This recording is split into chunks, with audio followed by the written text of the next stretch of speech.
Nós ficamos todos atônitos semana passada pela decisão que nós respeitamos as instituições, que foi proferida por ministro do Supremo Tribunal Federal, anulando provas que haviam sido obtidas em decorrência de cooperação jurídica internacional e de acordo de leniência com a empresa Odebrecht.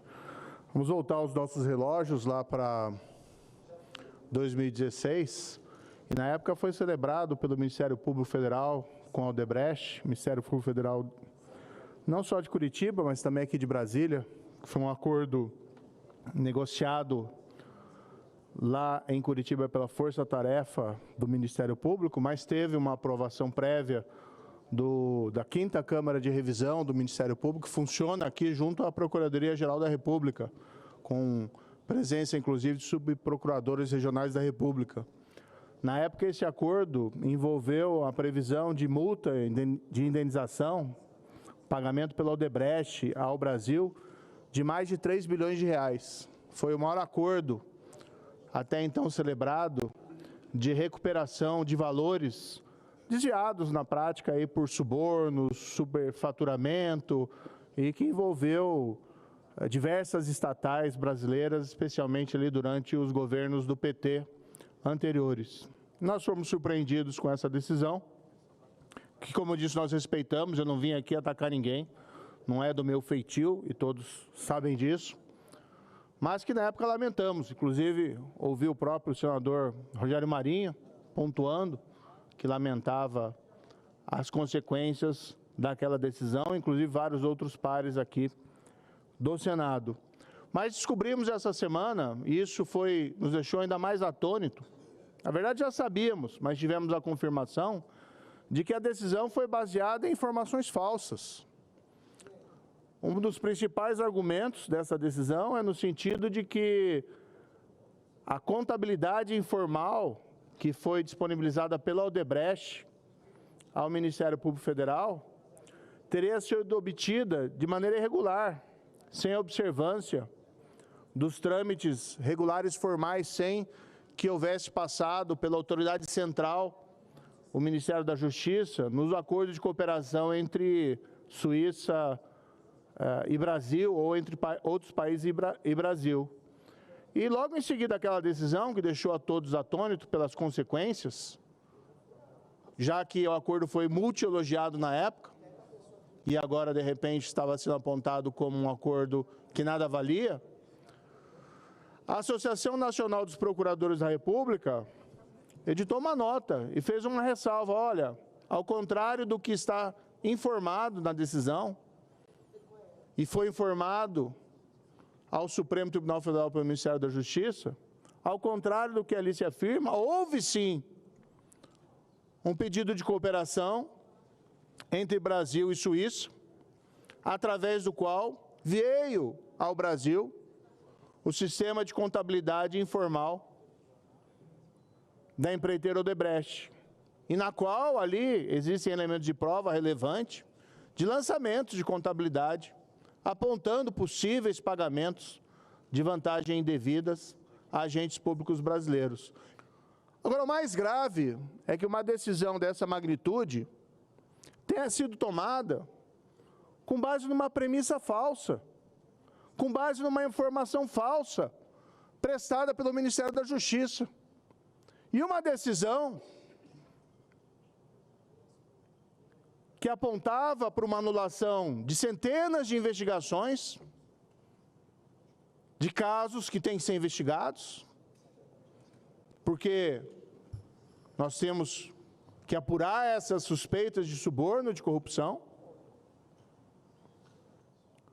E não só isso, uma decisão que diretamente beneficiou o presidente Lula.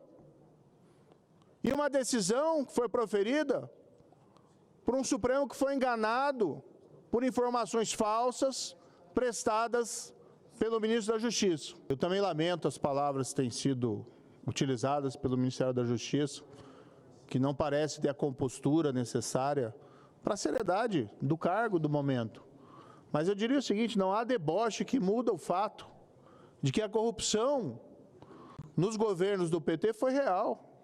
Foram 6 bilhões de reais recuperados pela Operação Lava Jato para a Petrobras, somente para a Petrobras.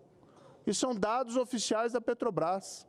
Esse acordo de leniência, atacado agora, é um acordo que prevê a recuperação, pagamento pelo Odebrecht de 3 bilhões, cerca de 3 bilhões e 100 milhões de reais para o Brasil.